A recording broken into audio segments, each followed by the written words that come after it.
Welcome to prime pages. Pushpa 2తో pan India range లో భారీ విజయాన్ని సొంతం చేసుకున్న అల్లు అర్జున్ తదుపరి సినిమాను అట్లీతో చేసేందుకు సిద్ధమయ్యాడు. అట్లీ బాలీవుడ్ లో షారుఖ్ ఖాన్ తో రూపొందించిన జవాన్ సినిమా భారీ విజయాన్ని సొంతం చేసుకుంది. 1000 కోట్లకు పైగా వసూళ్లను సాధించిన జవాన్ సినిమాతో అట్లీ క్రేజ్ మరింత పెరిగింది.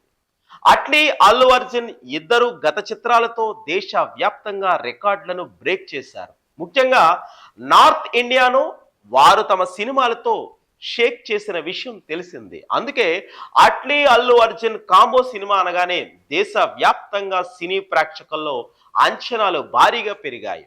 సన్ పిక్చర్స్ బ్యానర్ లో ఈ సినిమా రూపొందుతుంది.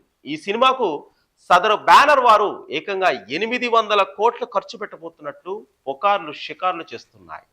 అల్లు అర్జున్కి 250 కోట్లు, అట్లీకి 150 కోట్ల పారితోషికం కాగా ఇతర నటీ నటులకు సాంకేత నిపుణులకు మరో 150 కోట్ల పారితోషికం ఇవ్వబోతున్నారు. మొత్తంగా సినిమాకు వర్క్ చేయబోతున్న వారికి దాదాపు 550 కోట్ల పారితోషికం ఇవ్వబోతున్నారు. మిగిలిన మొత్తంతో సినిమా మేక్ చేయబోతున్నారు. ఇండియాస్ బిగ్గెస్ట్ బడ్జెట్ మూవీగా ఈ సినిమా నిలిచే అవకాశాలు ఉన్నాయి. ఈ సినిమాలో నటించబోయే హీరోయిన్ ఎవరు అనే ఆసక్తి ప్రేక్షకుల్లో కనిపిస్తోంది.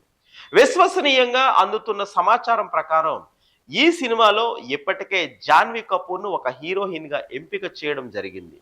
ఆమెను అట్లీస్ట్ సంప్రదించారని, అడ్వాన్స్ సైతం ఇచ్చారని టాక్ వచ్చింది. ఇంకా ఈ సినిమాలో పలువురు బాలీవుడ్ హీరోయిన్స్ కనిపించబోతున్నారని కూడా చెప్పుకుంటున్నారు. కానీ ఇప్పటి వరకు అధికారికంగా క్లారిటీ మాత్రం రాలేదు.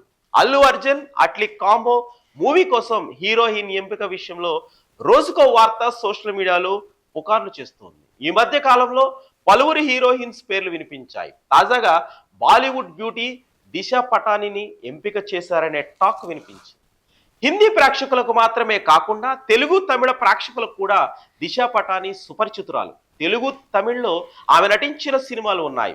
ఆ సినిమాల ఫలితాలు ఎలా ఉన్నా తెలుగు తమిళ ప్రేక్షకులు దిశా పటానీ పరిచయం ఉంది. కనుక అల్లు అర్జున్ సినిమాకు ఆమెను ఒక హీరోయిన్ గా అట్లీ ఫిక్స్ చేశాడని సమాచారం అందుతుంది.